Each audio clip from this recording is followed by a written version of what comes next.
Um, Good morning, good afternoon, good evening, everyone. Thank you so much for attending. This is part of the Next Generation series, and today we have a speaker from academics and industry. From academia, today we have Professor Fabien Lot. Professor Lot is a research director at INRIA Bordeaux Sud-Ouest in France, and his research is focused on various aspects of BCI design and research, from EEG signal processing and classification to human factors and user training in BCI. This includes applications such as neuroergonomics, assistive technologies, and entertainment. He will present on the Brain Conquest project, which involves understanding, modeling, and optimizing BCI user training. From industry, today we have Christophe Guger, who founded Gtech, a company that produces high-quality neurotechnology and real-time brain-computer interfaces for research, medical, and consumer markets. The company is active in many international research BCI projects to include neuromodulation, stroke rehabilitation, and applications for assessing and communicating with patients with disorders of consciousness. So we're really excited to have our speakers today. We'll have Professor Lot present first, and then Dr. Guger, and we'll take questions at the end. If you could please put your questions in the Q&A section, that way they can be upvoted, that would be very helpful. But if for some reason they end up in the chat, of course, we will attend to those as well. So thank you. And Professor Lot, would you like to begin? Yes, so thank you very much for the introduction. So I hope you're seeing my slides now. Oops, maybe I should go back to the first one. Okay, can you all see my slides? Is it okay? Yes, yeah, they're great. Okay, perfect. So thank you very much, Nicole, for the very nice introduction, and thank you for the invitation and for organizing this event. So hello, everyone. And so as Nicole mentioned in that talk, I'd like to present our ongoing work on understanding, modeling, and optimizing BCI user training, which is some work we are doing at the moment as part of the European project called Brain Conquest. This is a talk about mental task-based brain-computer interfaces. Oops, sorry. Back a bit, okay, or MT-BCI, which are BCI systems that user control by imagining mental tasks, such as imagining a left-hand movement, imagining a mental calculation, or imagining a geometric figure rotating in space. So all these mental tasks will lead to specific change in brain signals and EEG signals that can be assigned to different commands for a computer. So as you probably all know, this type of BCI, they are very promising for many applications.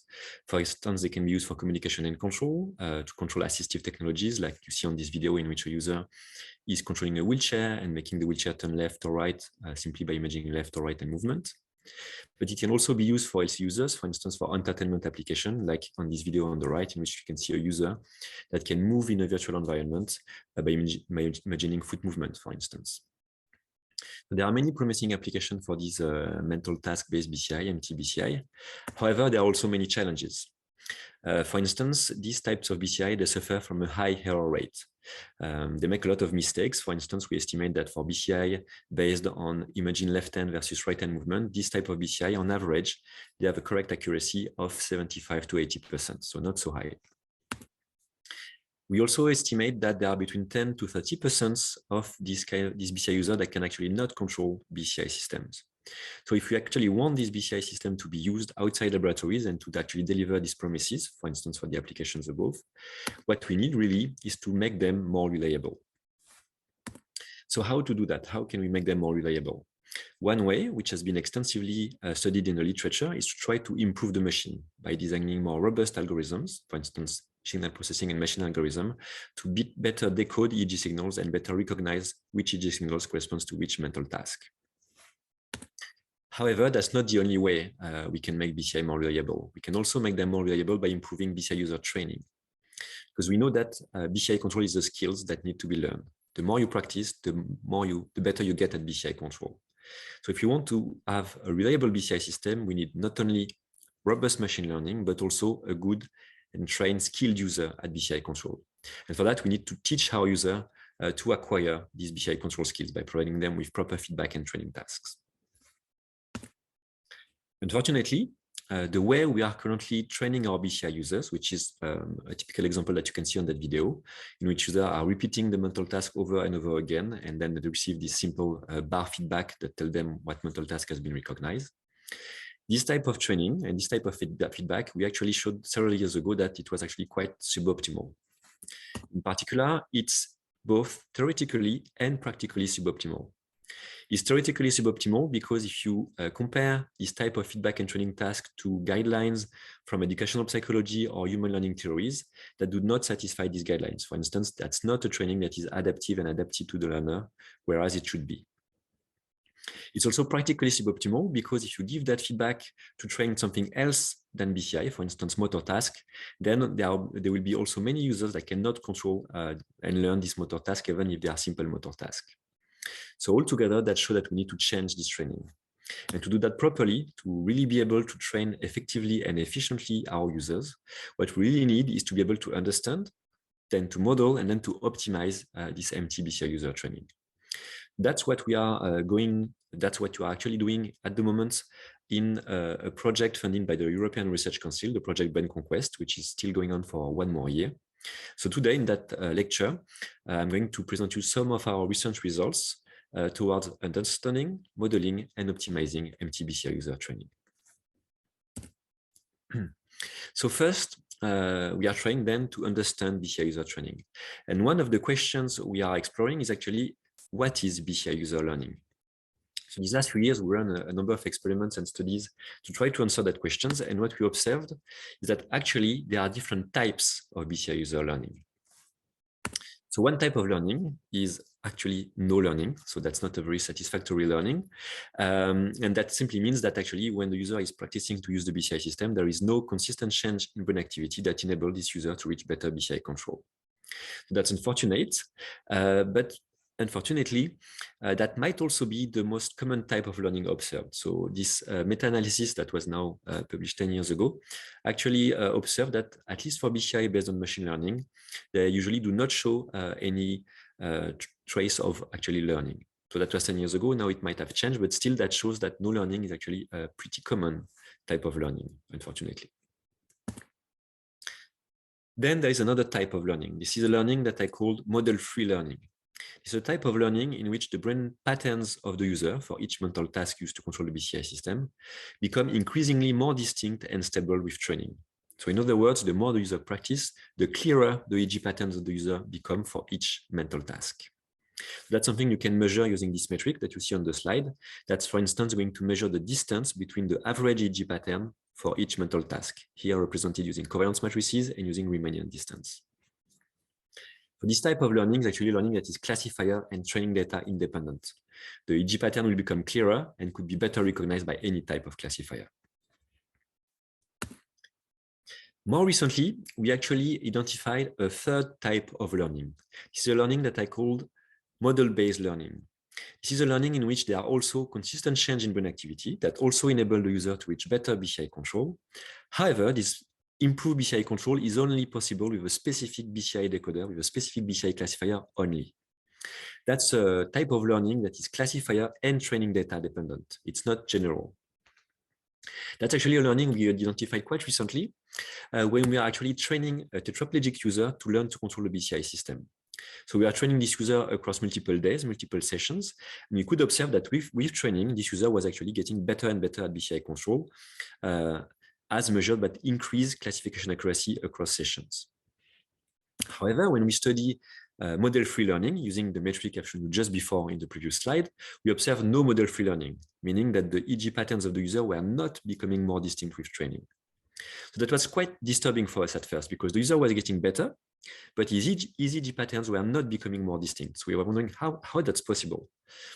And that's when my postdoc Khadija Sadat-Nejad actually identified this third type of learning.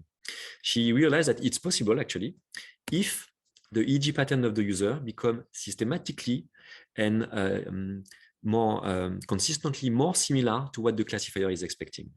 In other words, the EEG pattern of the user were becoming increasingly more similar to the training data that were used to train the classifier. That's something you can measure using this equation that simply measure how similar the EEG patterns are from the EEG data that were used to train the classifier. And what you observe is that with training, indeed, the EEG pattern of the user were becoming increasingly more similar with a shorter distance to the training EEG data.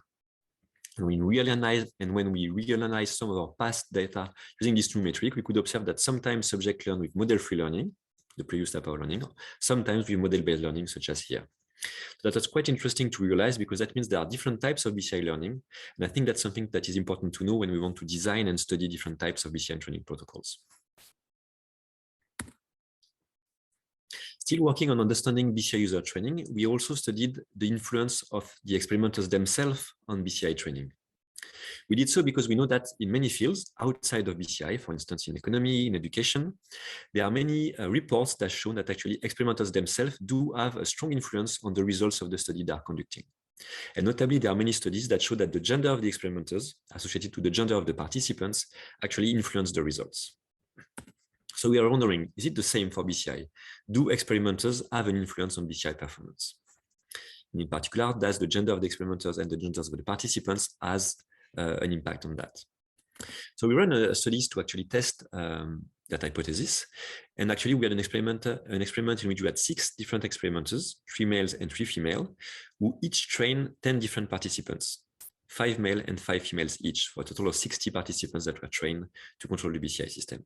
And we looked at how their performance changed depending on the gender of the participant, on the gender of the experimenter, and the performance over time.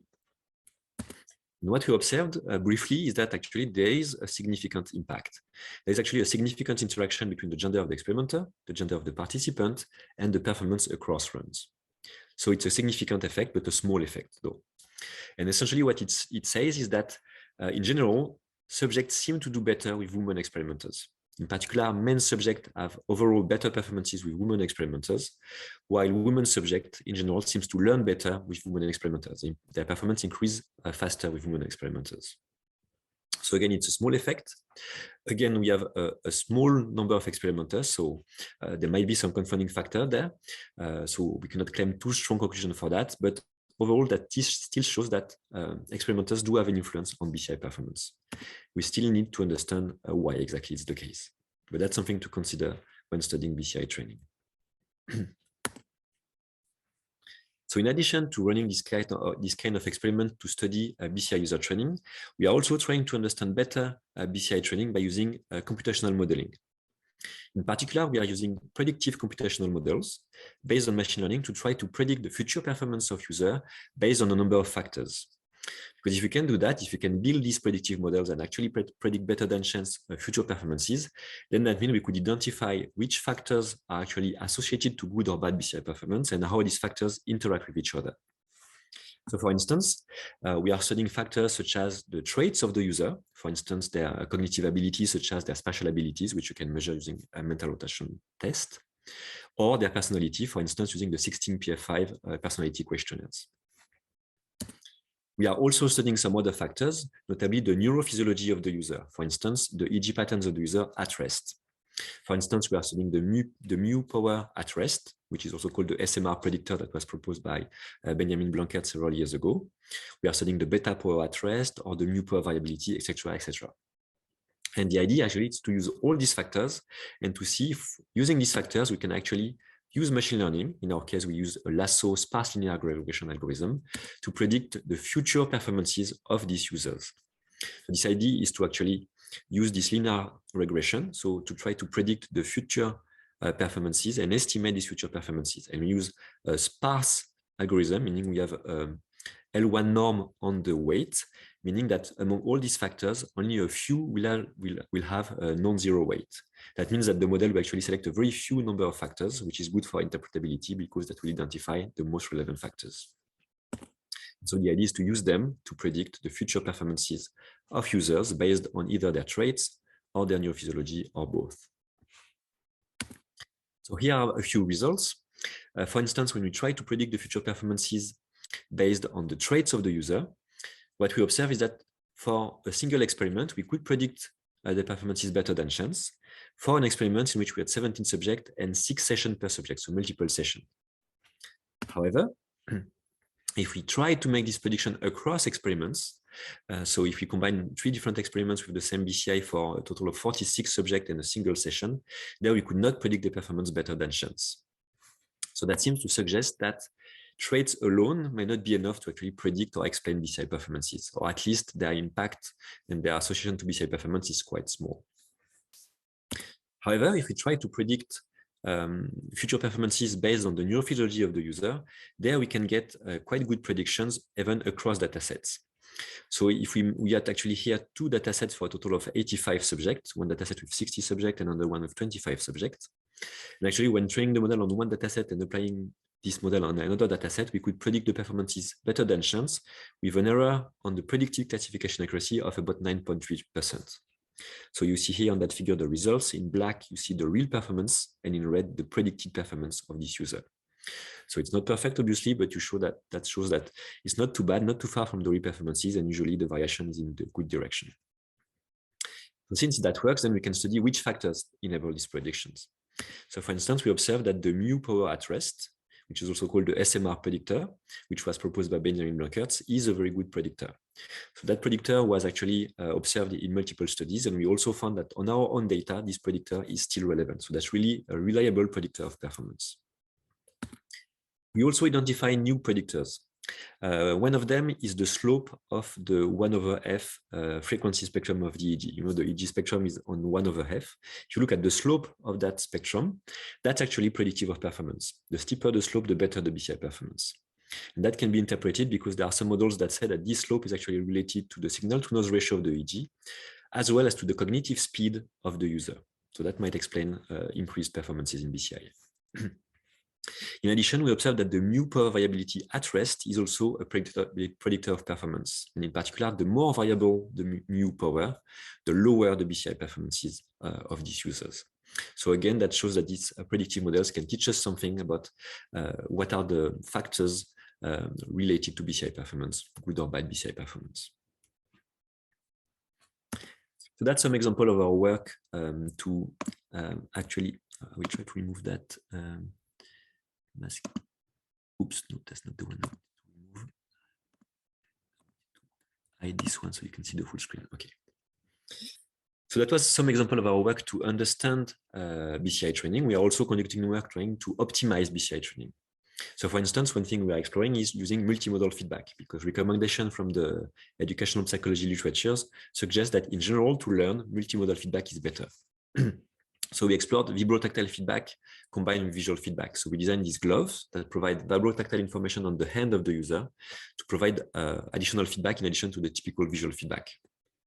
And we ran a couple of experiments with this type of feedback, and we could show that this type of feedback, visual plus vibrotactile feedback, is consistently better than visual feedback. And this is the case for a single session as well as for multiple sessions. So for instance, we recently ran experiments with 10 different sessions, 5 with visual plus vibrotactile feedback and 5 with visual feedback. And the visual plus vibrotactile feedback, so the multimodal feedback, is consistently better. What was quite interesting also, and that we did not anticipate, is that we observed an order effect, meaning that for this experiment, we observed that visual plus vibrotactile feedback, so multimodal feedback, is consistently better, but it's even better for the user who started to learn first with the visual feedback only, and then with the more complex visual plus vibrotactile feedback. So that seems to suggest that complex multimodal feedback is useful, but users need to learn how to interpret the feedback before moving on to more complex multimodal feedback.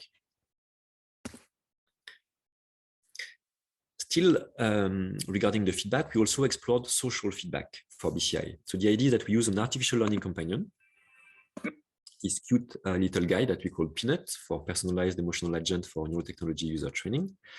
This is an artificial companion that actually looks at the performance of the user and the progression of the user. And sometimes between trials, depending on how the user is doing and how the user is learning, it will talk to the user and make some facial expression, for instance, to congratulate the user if he's doing well, to cheer him up and encourage him to do better, or to suggest him to change strategy if the user is not learning enough. And by using this type of social feedback, what we could observe is that this learning companion can improve performances, but not for all users. It can improve performances for non-autonomous users, meaning for users who prefer to work in group. For them, using Peanut, our learning companion, improve performances. However, for autonomous users, meaning for users who prefer to work alone, Peanut is kind of annoying and that actually reduces their performance. So that shows that this kind of social feedback can be useful, but should be adapted to the profile of the user. And finally, a last example of some research we do to optimize BCI training. We are exploring biased feedback, meaning we make the user believe they are doing better or worse than what they are really doing. So typically, we explore that in that game that was controlled by the BCI system. Here, the user can control the penguin on screen that can move the penguin left or right by imaging left or right hand movement. And we can bias the feedback by making the penguin go either closer to the fishes to help the user to catch the fishes. So it's a positive feedback, biased feedback, or we can move the penguin away from the fishes to make it more difficult. It's a negative bias feedback.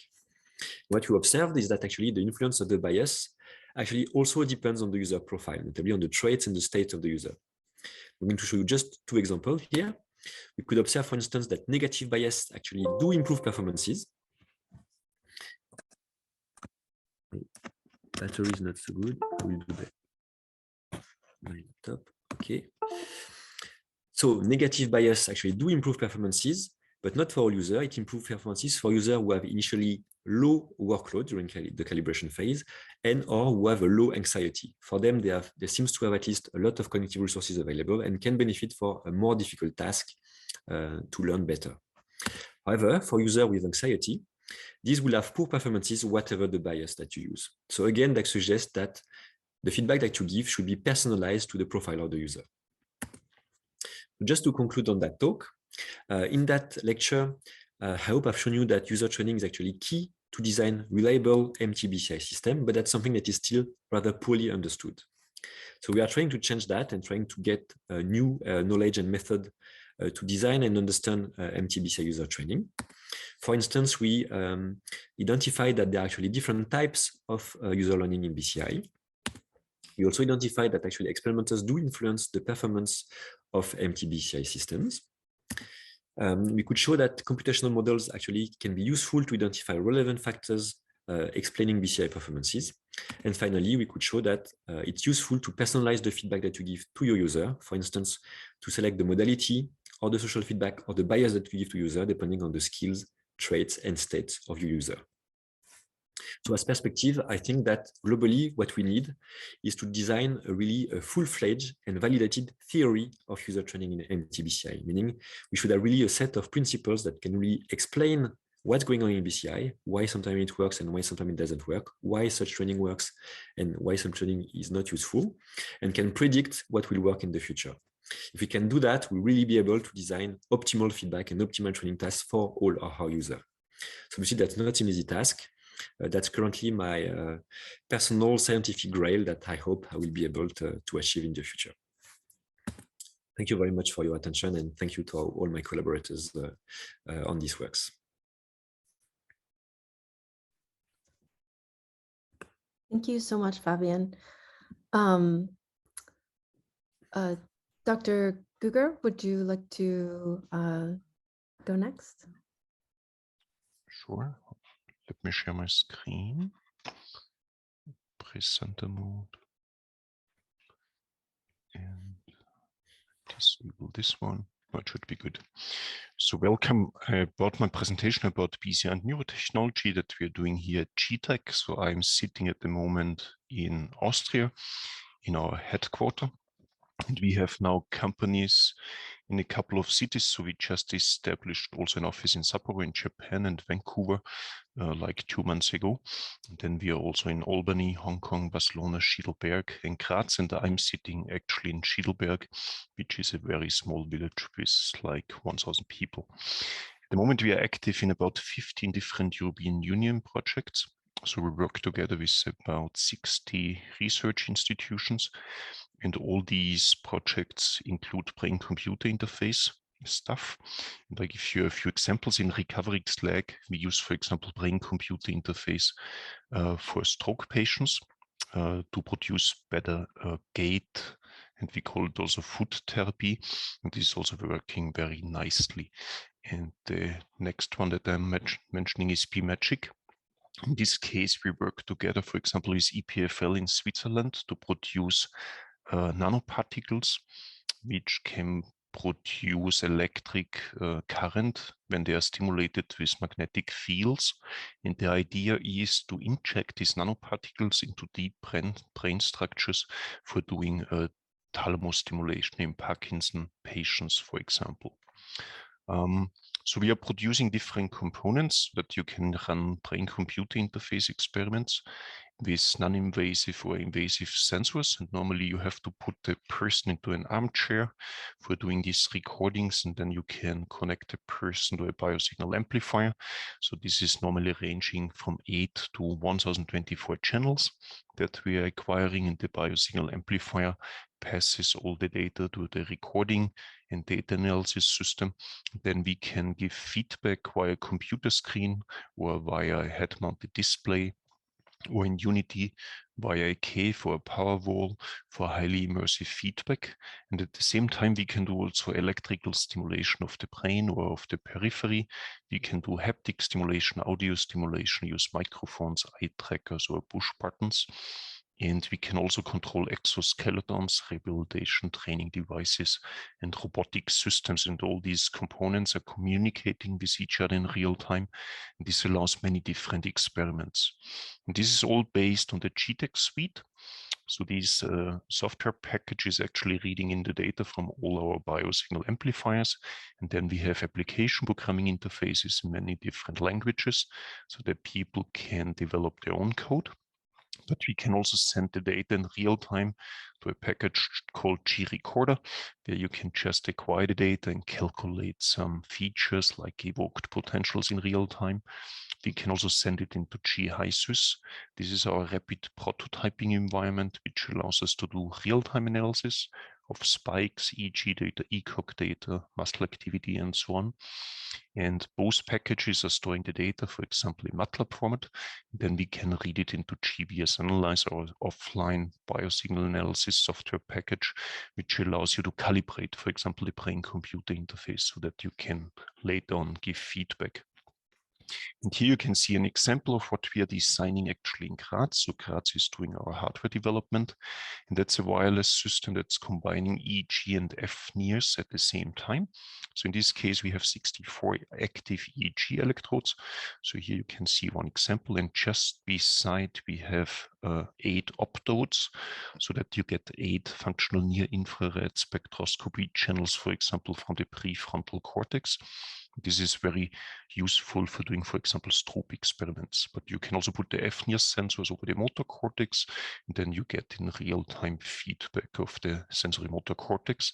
The brain-computer interface can just analyze EEG and FNIRS at the same time. And we work also with ECOG signals. So these signals are implanted by neurosurgeons directly onto the brain. In this case, it's an example from Ashikawa University from Dr. Kamada. And he's recording from 64 ECOG channels. On the left-hand side, you can actually see how this intracranial EEG looks like. Then we are instructing the patient with the implant to relax, and we are calculating baseline activity before we show him the picture of the face. This is the instruction for him to move in and out the tongue. And you can see that at the beginning, we get actually an activation in the high gamma band of the temporal base, because this is the region responsible for identifying faces and colors. And just a few seconds later, we get an activation of the tongue region over the sensory motor cortex. So this region is responsible for moving the tongue. And then the person is just listening to an auditory story that we are reading via the brain-computer interface. The person is just listening, and you can see at the beginning we get these red bubbles over the temporal base again, because this is the region responsible for identifying different shapes. And a few seconds later, we get also an activation of the auditory cortex because the person could hear the tone, and also of Wernicke's area because he understood Japanese language. The last example that I'm showing you here is Rubik's Cube. So he picks up the Rubik's Cube, and first of all, he sees the cube and the colors. So we get an activation again of the temporal base, the region responsible for shapes and colors. And afterwards, we find an activation of the finger region because he tried to solve Rubik's Cube. This procedure takes about 5 minutes and is used in the neurosurgery department, intensive care unit, or operating room with epilepsy patients or tumor patients to find the eloquent cortex. And this tells the neurosurgeon which region he should not remove. So if he would remove, for example, this bubble here, the brain tissue below, then this would have the consequence that the patient cannot move the fingers anymore. And of special importance is this temporal base. So I will show you a couple of examples what we can do in BCI experiments with the temporal base. Interesting is also a study from Nuri Firat-Ince from University of Houston, who assembled a high-resolution grid over the sensory motor cortex, and then he was asking some patients to move the fingers, self-paced. He had a data glove and a video camera, and he was able to synchronize the movements with high gamma activity. On the left-hand side in green, you can actually see the responsible electrodes who are reacting to the finger movements. You can see there are about 10 electrodes coding this information. And this is the high gamma frequency, which goes up to about 200, 250 hertz. So the standard bandwidth that people are recording normally if they are doing ECOG analysis. But very interesting in this study is that Nuri recorded the ECOG signal with a very high sampling frequency. And you can see here on the bottom that he found high gamma activation up to 1 kilohertz, so ultra high frequency components. Which is of course very nice because nobody knew before that high gamma goes so high up. But very interesting is also that these red triangles here give a more precise location actually for the finger movement if you're recording up to 1 kilohertz. So this is very nice, and this is possible because our biosignal amplifier does a couple of tricks. So first of all, we have a very high sampling frequency for the ECOG data of 600 kilohertz. Then we have a DSP inside, which does a very high oversampling to 2400 hertz. And this increases the signal to noise ratio by the oversampling factor. So all the noise that's normally hiding the high gamma activity is removed because of this oversampling trick in the DSP. Then we are using also 24-bit ADCs. That's very important to get this resolution.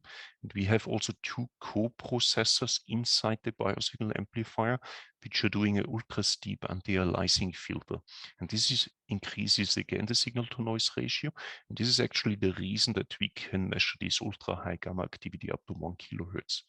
And that's very important for these high gamma studies with a very high spatial resolution, but it's also very important to do CSEPs, cortically evoked potentials, because they're also very small and otherwise they're hidden in the noise floor of the recording system. Another very nice thing that you can do with this high gamma mapping technology is actually the mapping temporal dynamics of seizures. So in this case, on the video, you can see an epilepsy patient who is developing a seizure. And now you can see that he starts to move. And in the middle, we can see the 64-channel ECOG recording. We can now see that it's producing some activity. On the right-hand side, we can see the high gamma filtered signal. And on the left-hand side, you can see the red bubbles. They were more or less spreading out from the middle of the brain to all the other areas where we have the ECOG grids. And in the video, you can see that the patient has a strong seizure now. So with this technique, you can very nicely show the propagation of seizures in real time. And now I'm coming back to the temporal base. So I showed you before in the Cortec-Q mapping software that the temporal base gets activated when a person sees shapes or faces. And this is now used for decoding in real time what the patient is seeing. So this patient has a high resolution electrode on the left and right temporal base. So on each side we have 32 channels. And the brain-computer interface is just decoding what the patient is actually seeing. So I can also start this video. You can see the patient is just looking at the images. So that's a symbol, that's a face, that's another symbol. Very nice is that we can decode quicker than the patient is actually realizing what he's seeing. It's another face, another symbol. This is now very interesting because Dr. Ogawa lifts the mirror. He sees himself, it's a face.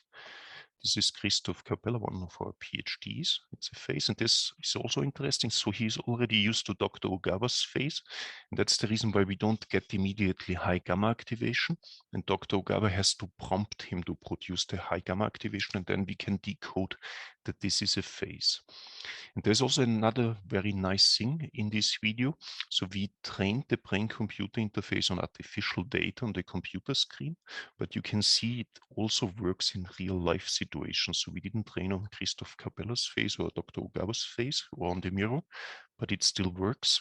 And this is also something that we used for videos to decode in real time what the patient is actually seeing. And up to now, we can decode 18 different types of symbols with this setup. Another very nice technique is shown in this video. So in this case, we are doing a median nerve stimulation of the hand. Here you can see the electrical stimulation. Actually, it works also with vibro tactile stimulation. And within a few seconds, we can actually map with ECOG grids the central sulcus. That's important for brain-computer interface experiments to find the source signals for controlling avatars, for example. So now we are stimulating.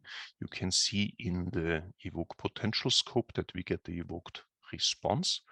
And on some channels, the signals are going up. On other channels, the signals are going down. And this is actually the border between the motor cortex and the sensory cortex. On the right-hand side, you can actually see between the blue and the red bubbles in real time where the central sulcus is located. Underneath, you can see an fMRI recording in red and blue color, and it fits very well. And we can actually map the central sulcus within a few seconds with this technique. And this is just very nice for running real-time brain-computer interface experiments. And with this setup, we can also do neuromodulation experiments. So you can see in the middle, we have a 256 channel biosignal amplifier. So this can even be stacked to get 1000 channels. On the bottom, we have a switching unit for 256 channels. So with this switching unit, we can decide which brain center we want to stimulate. And on the left side, we have the electrical cortical stimulator, which is applying biphasic pulses to certain brain structures. And with that, we made a very nice experiment together with Gerwin Schalk and Nancy Canvischer from MIT. So we had an epilepsy patient with a high resolution grid on the temporal base, actually the same grid that I showed you before. And then we made pretty interesting experiments. So here in white color, you can see the different ECOG electrodes. They're made of platinum electrodes. So we have a couple of channels on the left-hand side, a couple of channels on the right-hand side. And we stimulated with the electrical current stimulator these two electrodes, which are indicated here in red, while the person was doing certain things. So I show you the video here. You can see the epilepsy patient just looked at the black box. In between, we stimulated these two electrodes. You can also see the stimulation artifact in the ECOG recording. Then the patient actually reported to us that in the very first second, he could see an eye in the mouse on the black box. So basically, we could produce a phase illusion by stimulating the phase selective region on the temporal base while he was looking at the black box. Then we swapped the black box with a ball. We stimulated again exactly the same electrode. And now we got an eye in the mouse on the ball. So we could produce the phase illusion again. Now he's looking into Dr. Ogawa's face. We stimulated exactly the same region again. And suddenly Dr. Ogawa's face turned into a zombie face while we stimulated his brain. yeah, his temporal base. Funny is also that the patient got a little bit addicted. So he was saying, do it again. So he liked this zombie illusion. And then we swapped. Actually, now we are doing it again with Dr. Ogawa. Same region again. You can see the stimulation artifact overlaying the ECOG recording.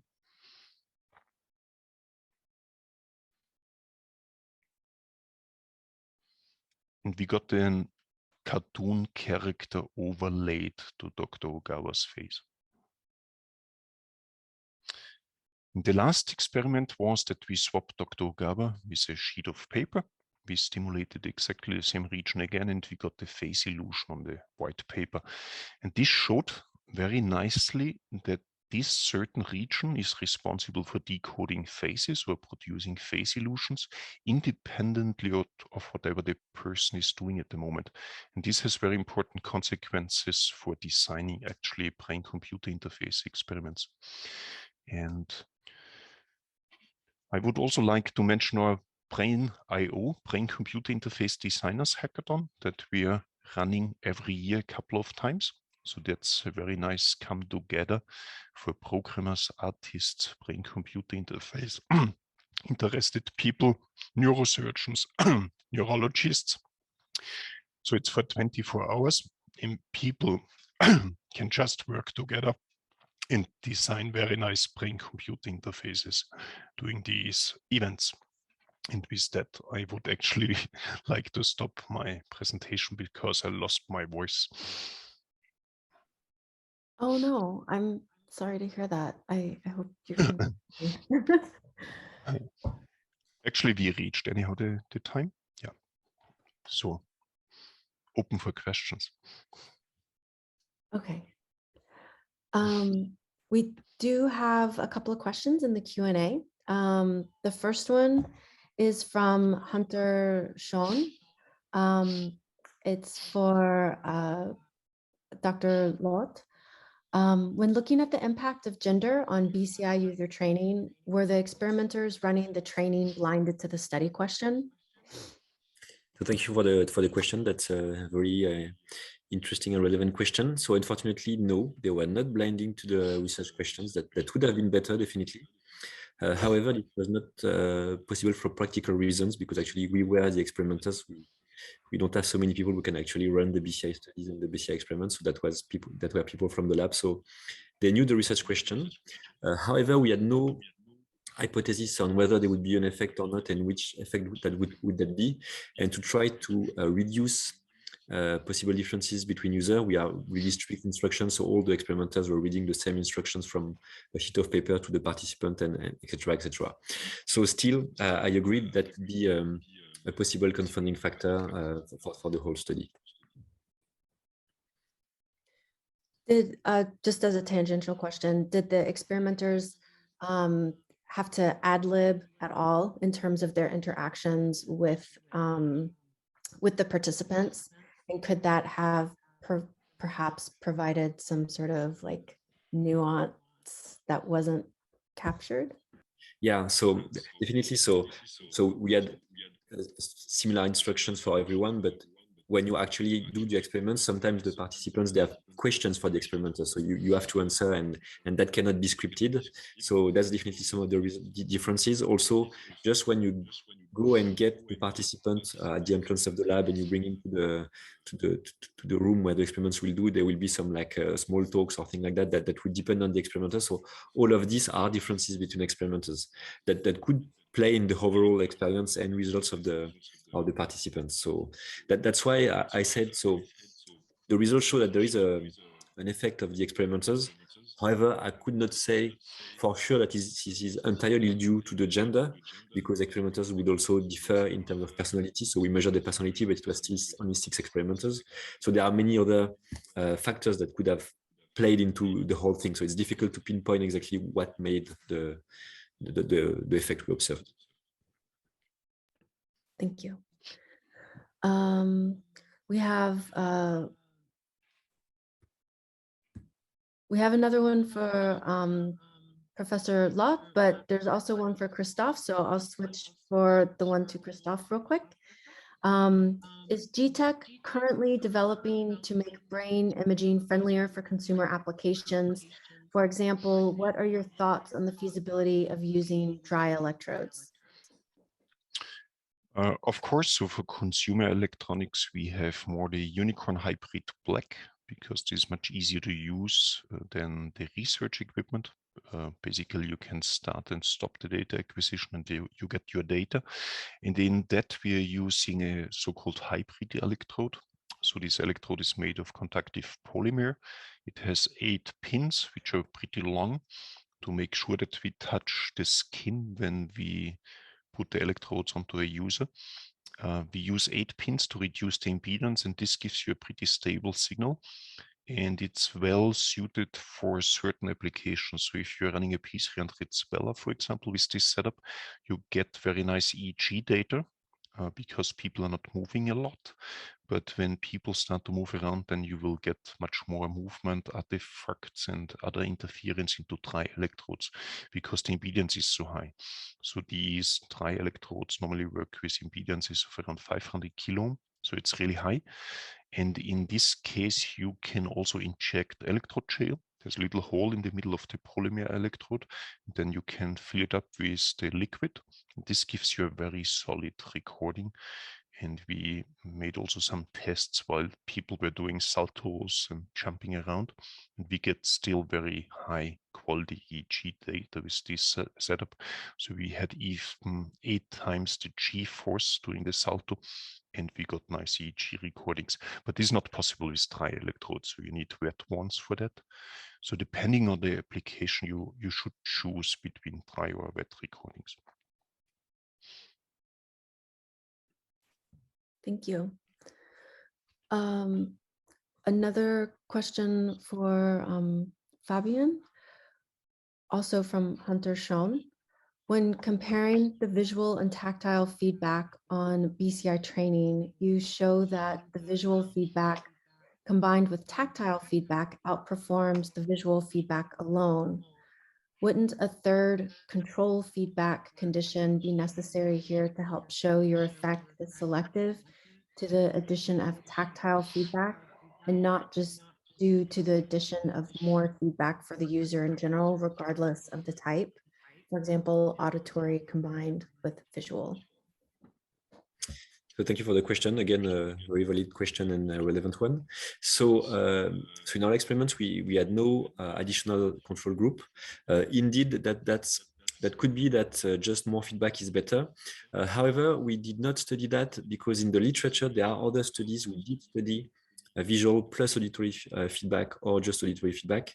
And there are many studies actually that did that. And all of them, they showed that visual plus auditory is at best same performances as visual and often actually worse than visual feedback.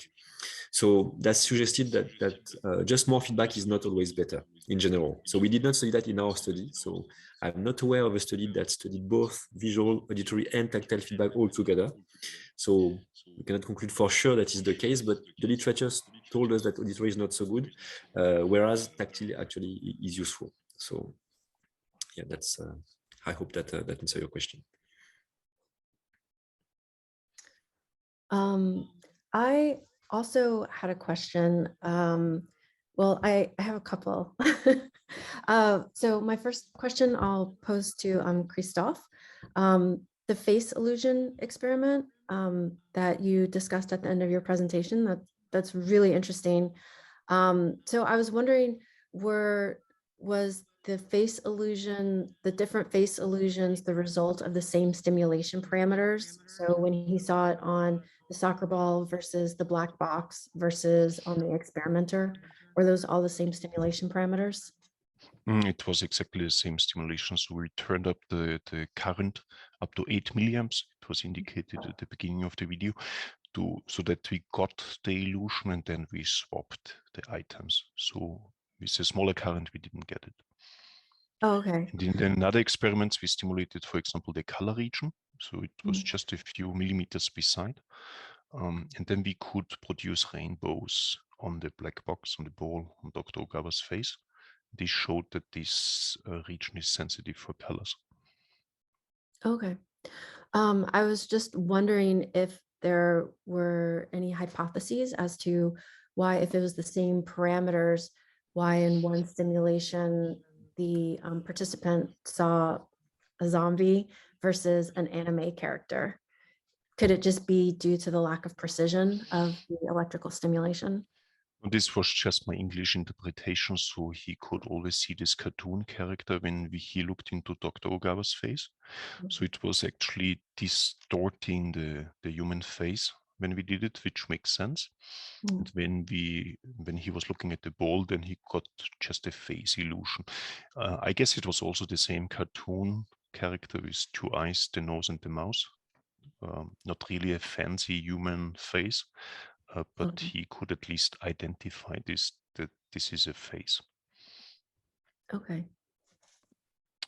Then we were joking that some artists might have a little something in this region, you know, if they draw faces in a very different way, like French people are doing it. So this temporal base face sensitive region might be affected in some people. Okay, thank you. Professor Lott, I had a question for you about the different types of learning paradigms that you discussed earlier. Is there an assessment in terms of like the pros and cons of a model-based versus a model-free learning paradigm? It seems like the model-free would be a little bit more generalized to other BCI platforms, but I don't know if that's necessarily useful at this point in time in society, but I just wanted to hear your thoughts on that. No, but you're right. So we actually identified that quite recently. So I don't have a lot of data on that, but indeed, I would tend to say that model-free learning is actually the most desirable learning because it's more generalizable, meaning that the EEG pattern of the user are becoming more distinct, whatever the classifier that you use, meaning that the user should be better at controlling different types of BCI applications using the whatever classifier you want. Whereas the model-based learning is very specific to a specific classifier, meaning it's also specific to the context in which this classifier was trained. And what we observed actually when we trained this therapeutic user is that the user was actually getting better on standard training paradigm, mental task training paradigm. But when we moved use this classifier and this BCI for another task, for a video game task, then the user was not doing very well and was not learning on this other task. Probably because actually he kind of overfitted, so it was like human overfitting to the classifier that was trained on the training context.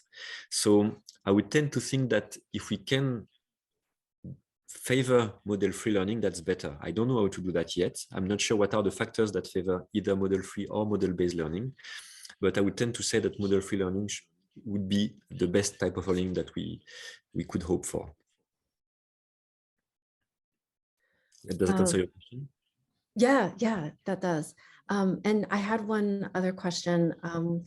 In the part of your discussion where you're talking about predicting performance, specifically using neurophysiology metrics, I was wondering if in those specific tasks, were those mostly motor imagery tasks, or were you using an assortment of tasks? And if they were just, that's. So in the data I've shown, for the neurophysiology, it was pure motor imagery, left hand versus right hand motor imagination. For the prediction based on traits, we had other mental tasks like mental rotation and mental calculation. But we have not done neurophysiological prediction for those tasks because we don't have any proper baseline to do that. So far, the prediction on neurophysiology is only for motor imagery. So I don't know whether that would translate to other type of mental tasks. Okay. And so also another question that a follow-up question I had was, So when you're looking at the different neural features in the neural features in terms of predicting performance, and also incorporating sort of the emotional state, where you talked about how a person who is more anxious responds to biases differently. Are there specific neural features that you can target to detect a person's level of anxiety? That's a good question. So first, what we observed actually is the anxiety trait. So meaning the stable characteristic of anxiety. So people who tend to be anxious in general, which does not mean that they are specifically anxious during the experiment. So it's not the state of anxiety. And so actually we observed in many experiments that people with a high anxiety trait usually have lower performances at BCI. So we have not looked yet for a neurophysiological predictor of that. So actually, we might have some clues about that in the PhD thesis of Camille Benaroche, because actually she looked at she made a big correlation matrix between all the user traits and neurophysiological predictors. So maybe a few of them are correlated. I don't know by heart the whole matrix. We can check into that. But yeah, I don't know yet. But the analyses are somewhere, so maybe, I don't know. But that would be interesting to see if there is indeed some traits that are associated to specific neurophysiological features, and could explain the overall performance. Okay. Thank you. I don't have any other questions. I think there's one more from the audience. Professor Lott, do the mu power predictors scale well with an increasing number of motor imagery task categories? Good question. I don't know. Our data were only 2 classes, so I don't know if it can predict more classes. This mu predictor, the way it was constructed is specifically from the C3 and C4 EEG channels, so really above the hand area. So if you increase the number of ME tasks, I suppose you need to include more EEG channels, for instance, over the foot area, or over, if you use, I don't know, tongue, motor imagery, or something like that, additional electrodes. I don't know if that would predict better, and I don't know paper who did, so I can tell. I would assume it does, but that's just an hypothesis. I don't have data to support that. But the idea is that essentially people who have a strong mu at rest, well, it's easier for them to actually desynchronize this mu power during motor imagery. So I would assume it would work for different type of limb imagery, but again, that's just an hypothesis.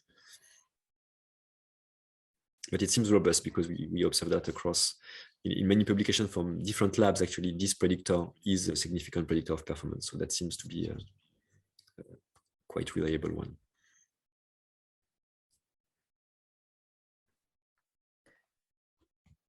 Okay, thank you.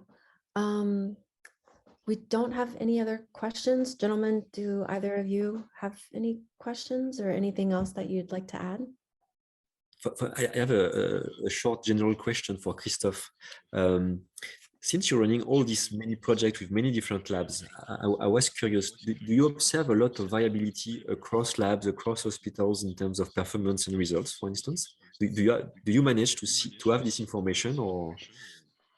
Not sure what you mean. For instance, for the G-Recoverix, your stroke rehabilitation system, I know that you are using it in many different countries, for instance. Is that right? Mm-hmm. Do you observe differences in its effectiveness depending on the hospital and the lab in which it's run? Or is it pretty consistent across hospitals, for instance? They have to come for a medical training, and they have to perform the training.